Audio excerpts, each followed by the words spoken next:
महादेवाय विद्महे महादेवाय धीमहि तन्नो रुद्रः प्रचोदयात्।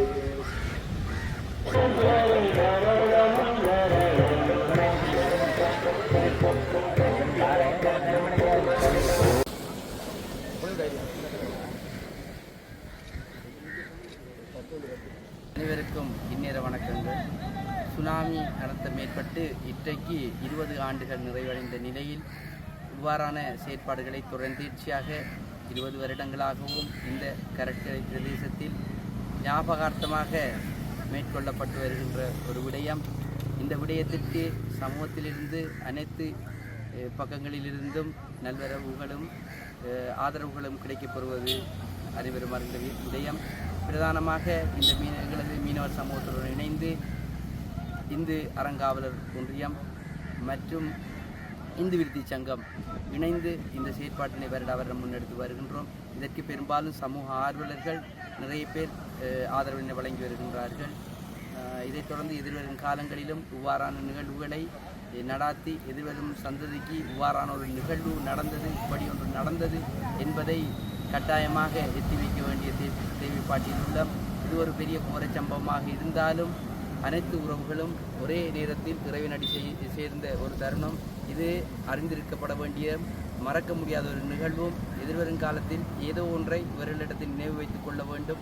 அந்த வகையிலே இந்த தூவி உருவாக்கப்பட்டிருந்தது. கடலரிப்பின் காரணமாக இந்த தூவி சற்று கடலை நோக்கி நகர்ந்துள்ளது. இதை அடுத்து 1999ஆம் ஆண்டு திருவாதிரை தீர்த்தத்தின் போது உயிர் நீத்த அந்த உறவுகளுக்காக உருவாக்கப்பட்ட அந்த தூவியானது அந்த சுனாமி அனர்த்த தூவியின் பின்னால் அமைந்துள்ளது. அது என்னவோ தூரத்தில் தான் அமைக்கப்பட்டது. கடல் சீற்றம் காரணமாக, கடலரிப்பு காரணமாகவும் கடல் முன்னே வந்த காரணத்தினால் தற்போது அந்த தூவி சரிந்த நிலையில் கடலுக்கு செல்லும் அபாயத்தில் காணப்படுகின்றது. இதை மீட்டெடுப்பதற்கான ஒரு சில முயற்சிகள் மேற்கொண்ட போதும் அது தோல்வியே கண்டு உள்ளது. எதிர்வரும் காலங்களில் கடல் சற்று பின்னோக்கி நகன்றால் அந்த தூவியை காப்பாற்றி இரண்டையும் பாதுகாப்பதற்குரிய நடவடிக்கைகளை மேற்கொள்வதற்காக தற்போது திட்டமிட்டிருக்கின்றோம். நம்முடைய உறவுகள் எல்லாம் இந்த சுனாமி என்கின்ற அனர்த்தத்தின் மூலம் காவு கொள்ளப்பட்டு 20 வருடங்களாக நாங்கள் இந்த நினைவு கூறுகின்ற நிகழ்வை நாங்கள் நடத்தி கொண்டிருக்கிறோம். இந்த அடிப்படையிலே நாங்கள் என்ன புரிந்து கொள்ள வேண்டும் என்று சொன்னால், இறை வழிபாடு, இறை சிந்தனை, இறைவனை நம்புகின்ற ஒரு தன்மை எங்களுடைய மனதிலே இருக்க வேண்டும். உண்மையிலே நாங்கள் இறைவனை நேரடியாக காண்பது அல்ல, இயற்கையின் மூலமாகத்தான் நாங்கள் இறைவனை வழிபடுகின்றோம். முன்னைய காலங்களிலே இயற்கை வழிபாடு என்பது எங்களுடைய சமயத்திலே இருந்திருக்கிறது. சமுத்திரத்தை வழிபடுவது, இடிமின்னலை வழிபடுவது, அதாவது ஒரு நிமிஷத்தை வழிபடுவது போன்ற இயற்கையை வழிபடுகின்றான் அந்த முன்னைய காலத்திலே இருந்த மனிதர்கள்.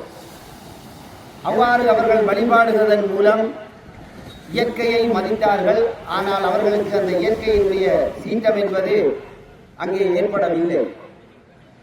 நாங்கள் இந்த விஞ்ஞான யுகத்திலே வளர்ந்து கொண்டோம். இறைவனை நாங்கள் மறந்து கொள்ளுகின்றோம். இறை வழிபாட்டிற்கு எங்களுக்கு நேரம் கிடைப்பதே அரிது. அதே போன்று நாங்கள் இயற்கையை வழிபடுவது என்பதை முற்றாக நாங்கள் மறந்துவிட்டோம். இதனால் தான் நாங்கள் இயற்கையை மறந்தால் இறைவனையும் மறந்ததற்கு சமன் என்று சொல்லலாம். அந்த வகையிலே நாங்கள் இயற்கையினுடைய சீற்றத்திற்கு நாங்கள் ஆளாகுவது உறுதியாக இருக்கின்றது. எனவேதான் இவ்வாறான வழிபாடுகள் மூலம், அதாவது இந்த சுனாமி என்கின்ற அந்த அனர்த்தத்தின் மூலம் நாங்கள் இயற்கையை மறக்கக்கூடாது, இறைவனை மறக்கக்கூடாது, இறைவனை நம்ப வேண்டும் என்கின்ற எண்ணத்தை எங்களுடைய மனிதர்களுக்கு இயற்கை காட்டியிருக்கின்றது. சுனாமி இயற்கை அனுப்பத்தின் போது உயிரிழந்த உறவுகளின் ஆத்ம சாந்தி வேண்டி கடற்கரையிலே அதற்கென்று அமைக்கப்பட்டிருக்கின்ற தூங்கிகள் அணையிலே அந்த உறவுகளின் எல்லோரும் இணைந்து குறிப்பாக மீனவர் சமூகத்துடன் பக்கபூர்வமாக இணைந்து அதில் உண்டு சமய இருக்கின்றமானது இந்த செயற்பாடுகளை செய்து கொண்டிருப்பது நாங்கள் வந்தடையும். அந்த வகையிலே இவர்களுடன் 20 வருடங்கள் கலைந்து அந்த உறவுகளை நினைவு கூறுவதன் நோக்கம் மட்டுமல்லாது இயற்கையுடன் ஒன்றுக்கு வாழ வேண்டும், இயற்கையின் நிலையனும் ஒன்று என்கின்ற விடயனும் மற்றவர்களுக்கு உதவி செய்ய வேண்டும் என்கின்ற உள்நோக்குடன் சமய செயற்பாடுகளுடன் ஒத்துழைக்கப்பட்டதாக இந்த செயற்பாடானது காரணம் முடிக்கப்பட்டிருந்தது. எங்களுக்கு எங்களை வழிநடத்தி ஏற்படுத்திக் கொண்டிருக்கின்ற வணக்கத்துக்குரிய மதிப்புக்குரிய சிவஸ்ரீ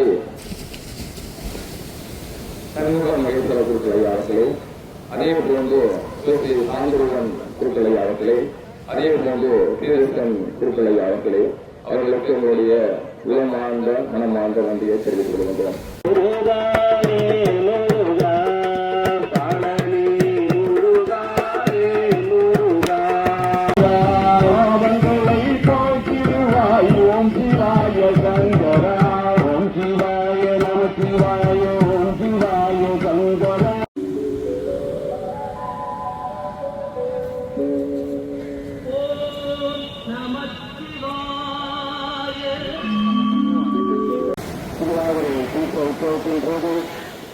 சமுத்திரத்தில் சங்கமமான எனது இளம் குழந்தைகள் நீராக அங்கு நல்ல நாளை அனுமதிக்கப்பட்டிருக்கின்றது.